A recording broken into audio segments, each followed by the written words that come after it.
This is an I Am Listening original podcast.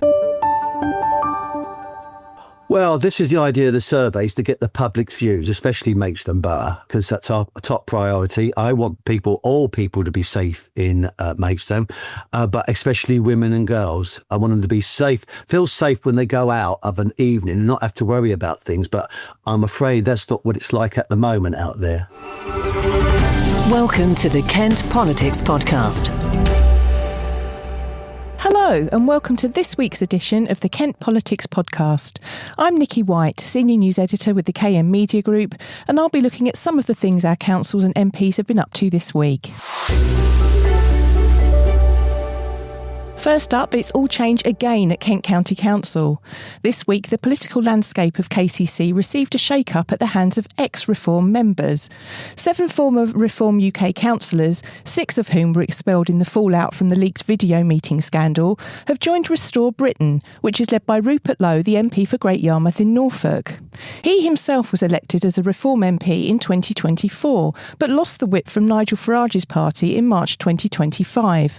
His party is considered to be much more radical than Reform itself, and Councillor Bill Barrett, one of the expelled Reform councillors who has not joined Restore Britain, said as much, telling Kent Online it's too right-wing for his taste. Nonetheless, the group is now the 3rd largest at County Hall and the 2nd largest opposition group behind the Liberal Democrats, the official opposition, with 12 members. Councillor Maxine Fothergill, one of the new Restore Britain councillors, said that she thinks it's quite likely they will attract more disaffected Reform members and could supplant the Liberal Democrats as the official opposition. The group also told us that they will be meeting to elect their leader next week, a contest in which Councillor Fothergill would like to be considered. Reform UK have been tight-lipped about the affair, but one local source in the party said to us that Restore Britain are welcome to our dregs. Local democracy reporter Dan Essen explains more. So Restore Britain is a relatively new political party. It was formed by Rupert Lowe. He's a multi-millionaire businessman and the Member of Parliament for Great Yarmouth. He was elected in 2024 as a member of Reform UK. But in March 2023, he had the whip from that party removed from him. There were claims of bullying and threats and that kind of thing, which would never reach any kind of legal or official action. But there was also a political side to his leaving of Reform UK. He claims that Nigel Farage was apprehensive about the idea of endorsing mass deportations and this sort of thing. So essentially, the short of it is that Restore Britain shares quite a lot of DNA with Reform UK, but is widely perceived to be significantly more radical and, in the eyes of many, much, much further to the right than Reform UK is. So there are now 7 members of KCC who are members of Restore Britain. They are Isabella Kemp, Maxine Fothergill, Brian Black, Paul Thomas, Oliver Bradshaw, Robert Ford and Dean Burns. Of those 7, 6 of them were independent up until this point. They were all expelled as part of the fallout of a leaked video of Councillor Lyndon Kemp-Carron swearing at councillors in a meeting regarding local government while discussing local government reorganisation last year.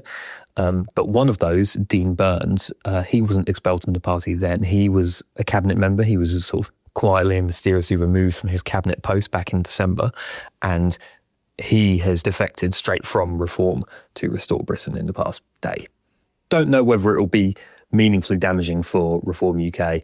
The Rupert Lowe is basically, he's got a good game on Twitter. He's got a lot of followers. I think he made the most money of any member of Parliament from social media in the past year by declarations of interest, but he's not really a major national political figure.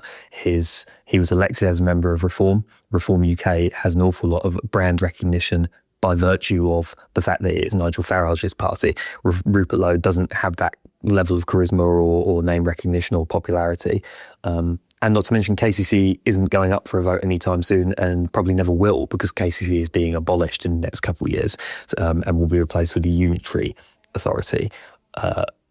Obviously, those authorities will have completely different geography from the existing county council. It's very hard to say what any kind of vote in those would look like. But as it stands, Restore Britain is a relatively small party led by and has 1 member of Parliament. And I'm confident saying I don't think it poses any real electoral threat to Reform at this point. So for Kent County Council, thus far, essentially not too much changes. However, Restore Britain are now, with 7 members, are now the 3rd largest group on KCC after the ruling Reform group and the Liberal Democrats, who are the official opposition. The Liberal Democrats have 12 members. So in theory, if Restore Britain gained another 5 or 6 people, they could themselves become the official opposition. How likely that is, I don't quite know, but Bill Barrett, an independent councillor who's formerly of Reform, he tells me he believes that that more people will join Restore Britain, and that essentially there's an appetite for splitting in the Reform administration, which is also what some people like Anthony Hook of the Liberal Democrats have told me. But as it stands at the moment, Reform UK are still in majority control of the council. The Liberal Democrats are still the opposition. Might make some people in the Reform administration nervous that there's now a separate right-wing party with some of their old former colleagues in it, to whom anyone who's dissatisfied could quite readily defect. Meanwhile, over in Medway, as part of the financial measures to try to balance the books over the past few years, a number of council-owned properties have been sold off. A list of 30 properties was created in October 2024, which were deemed to be surplus to requirements and were costing the council more than was financially viable to maintain. It was agreed then to start putting these properties out and to sell them for the best price possible. Most recently this week, the Railway Street Industrial Estate in Gillingham has been sold for £775,000. It's a 10,000 metre square industrial estate of 15 units. Prior to this, the Rainham shopping centre, which is home to more than 20 shops including a Tesco, Greggs and a B&M, was sold for £1.5 million in December, and Gillingham Business Park was also sold for nearly £7 million. The council says it is selling off these properties at the best prices it can get and insists there's no hurry to shift them at a fire sale price. They have also repeatedly said that the evaluation of the authority's portfolio and the selling of those plots which aren't cost effective is something which should have been regularly done but wasn't by the previous administration, and therefore they are selling more to catch up with where they should have been. Other changes with those 30 properties included handing over the responsibility for maintaining Temple Manor, a Grade 1 listed manor house in Stroud, to English Heritage. Medway Council's budget meeting is next week, where it will take a third and they hope final year of exceptional financial support. And officers seem positive that the authority is now on a firmer financial footing, in part because of the measures such as this. Also in the towns, yobs on e-bikes and e-scooters who gather in the car park of a leisure centre at night have been accused of intimidating those who live nearby. Problems with antisocial behaviour at Cossington Park Sports Centre in Rainham is nothing new, but it's usually more of an issue in the summer when the evenings are lighter and much warmer. Police and the council are cracking down on the problem, but Ward Councillor for Rainham North, Councillor George Perfect, says people have raised significant concerns about the gatherings at the skate and car park late at night. Here's what he had to say. There are significant concerns that people have got regarding the skate park at Cossington Park and some of the other surrounding parts of Cossington. Obviously, the leisure centre reopened very recently following a significant rebuild, and of course that's opened up the site once again to significantly more traffic, particularly in the car park, but also in the wider park, which is now much more accessible to the public. Cossington is quite unique in that it's fairly open to the public, both at night and also in the daytime, and it's quite difficult to secure, apart from a number of gates which are locked. Some of the challenges that I think residents have been experiencing very recently has been, as I say, some antisocial behaviour, particularly around the car park and the skate park after hours late at night. It's usually an issue that we experience more and have done in the past in Cossington Park in the summer. Unusual to get it at this time of year. But I think, there is significant concern from residents. It can be quite intimidating, I suppose. There are a lot of facilities there at Cossington. You get families, you get young people, you get older, sometimes vulnerable people. And it can be quite intimidating if you do see groups of people around on e-bikes and e-scooters just when you're trying to go about your daily business, I suppose. Yeah, I think that has a big impact on people. And I think there's always that concern, isn't there, that particularly late at night or after dark, which it is getting up, but it's still getting dark early at the moment, creates challenges for our community, particularly feeling safe around walking around both around the facility, but also accessing it itself, the main leisure centre. So, absolutely. And I know a lot of the reports, or certainly the instances that I've seen, it has been around sort of e-bikes and e-scooters, and they're not meant to be driven on public land. They really are either for private use or if they have the landowner's permission. Do we need to come down tougher on people that are sort of misusing these vehicles in public spaces? Yeah, absolutely. I think Kent Police have been doing a good job in this regard, noting it's very difficult to police because, of course, part of the challenge is you have to actually catch somebody using them in the act, usually on public roads. But I think particularly on the use of electronic bikes in some cases in Cossington Park that are being used at 20 to 30 mile an hour, people have told me, across some of the open, and the nature of the park means that a number of the access pathways are very open and long, and have sort of driven particularly younger people, adolescents, to be sort of using those on those sort of long paths and hitting great speed. So I think there is probably more we can do. And I think that, there is a role for the police, but also the wider community safety initiative in terms of driving down some of the use, and also educating, working with some of our local schools and sixth forms on some of that too. Is there a topic that you would like to be discussed on the Kent Politics podcast? Perhaps you've got a question for one of our panel, or you'd like to comment on a hot topic in local or national government. Get in touch by emailing or sending a voice note to kentpoliticspodcast@thekmgroup.co.uk. MP Polly Billington has been chatting to us this week about how she's teamed up with artist Dame Tracy Emin and launched a bid to make Thanet the Isle of Culture for 2029. The UK City of Culture is a competition run by the Department for Culture, Media and Sport, aiming to support culture-led transformation.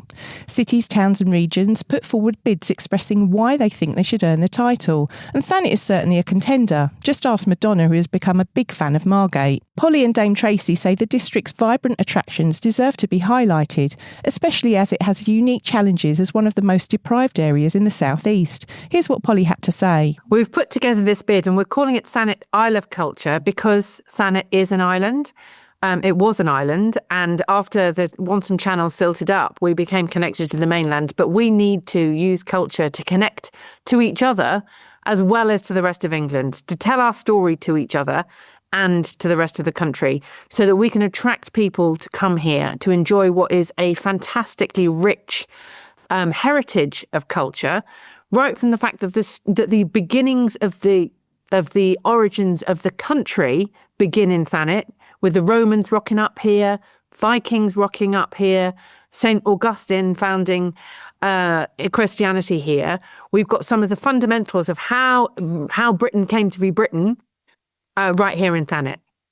But also, importantly, it's about our future, about the fact that we have not been making the most of the sum. We end up being less than the sum of our parts because we don't work together as well as we could do.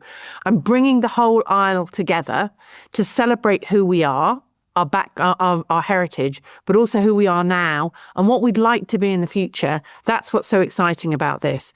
And we originally thought that what we do is bid for the Town of Culture, which is a new prize. But I've got 3 towns in my constituency, and each of them has an extraordinarily rich culture. And I didn't want them to be competing against each other. So it was brilliant that when I had the conversation with Tracy Emin, she said, no, we don't want to just do one town. Let's do the Isle of Culture. And I thought, that is why she is a global superstar artist. And let's make the most of that. So it's been brilliant. She and I have brought people together, just got a few people in the room to begin with. Like, what would an Isle of Culture bid look like? What do we think are the problems? How are we going to solve those problems with culture as part of our story? And one of the most important things is that culture is what you do when you're not at work, unless you work in the cultural and creative industries. And so we wanted to have that definition as wide as possible. So that's why we've got Ramsgate FC involved. That's why we've got Thanet Wanderers involved. That's why we're talking about health and well-being. It's a fundamental part of our culture because we started the seaside trend back in the 1700s. And we only had weekends. Working class people could only have weekends coming from London to Margate because the trade unions gave us a day off so that we could have a weekend. So we're right at the cutting edge of the holiday culture that is now an integral part of the seaside story of the UK. And we want to be able to celebrate that and work out what that means for us as a community going forward, so we can make more of ourselves as a place where people really want to come and enjoy themselves, and then we all get a bit of the culture where sometimes it can feel a little bit exclusive. In Maidstone, new survey findings have revealed the scale of concern around violence against women and girls across the borough. More than 1,250 people took part in Maidstone Council surveys, providing one of the most comprehensive local insights into lived experience, perceptions of safety, and the growing impact of online abuse. From the 664 adult respondents, 74% said they felt technological and online abuse was a very big problem, while 205 said they'd been victims of physical or sexual assault, with 245 experiencing emotional or psychological abuse. Young people took part in the survey too, and while the figures weren't quite as high, they were still worrying. Maidstone Council has been looking at the issue for some time, and alongside the survey findings is now moving forward with plans which will give people living in the borough a direct role in shaping future action. Here's Maidstone Councillor Dave Nagy. Well, this is the idea of the surveys, to get the public's views, especially Maidstone Borough people, because that's our top priority. I want all people to be safe in Maidstone, but especially women and girls. I want them to be safe, feel safe when they go out of an evening and not have to worry about things. But I'm afraid that's not what it's like at the moment out there. And the survey seems to be proving that. What were some of the key aspects, I suppose, in the survey results that sort of sounded the biggest alarm bells? Well, I'll just go through a few things. I mean, it's one of the most comprehensive local pictures we've had of violence against women and girls in Maidstone.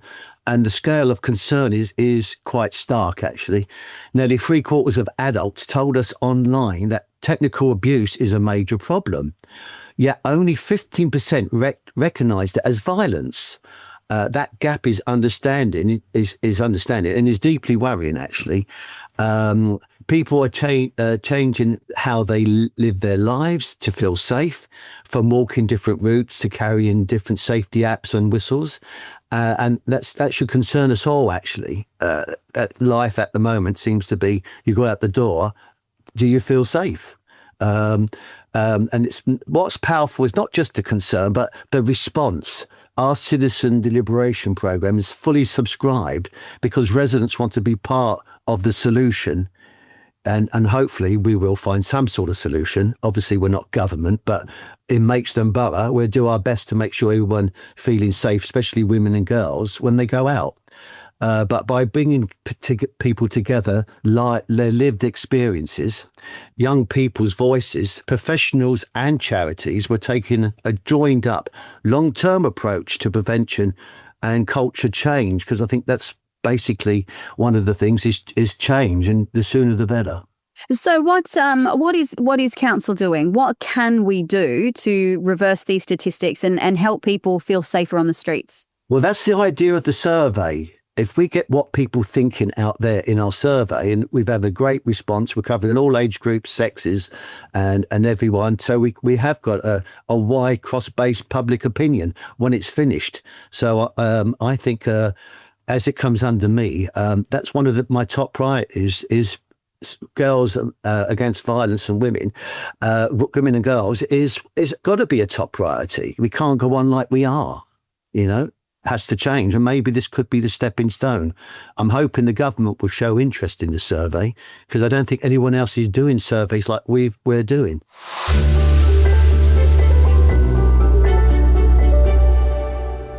Okay, that's it from me for this week. Next week we've a bumper edition featuring a couple of guests where we'll be doing more of a deep dive into the political scene. Until then, you can keep up to date with politics in Kent at Kent Online, and you can also sign up to our politics briefing newsletter at kentonline.co.uk/newsletters. And don't forget to tune in to KMTV's politics show every Friday at 5 p.m. Thanks for joining us. Thanks for listening to the Kent Politics Podcast. Don't forget to check out stories throughout the week on the politics page of Kent Online. And you can watch the Kent Politics Show on KMTV every Friday at 5 p.m. or on demand at kmtv.co.uk.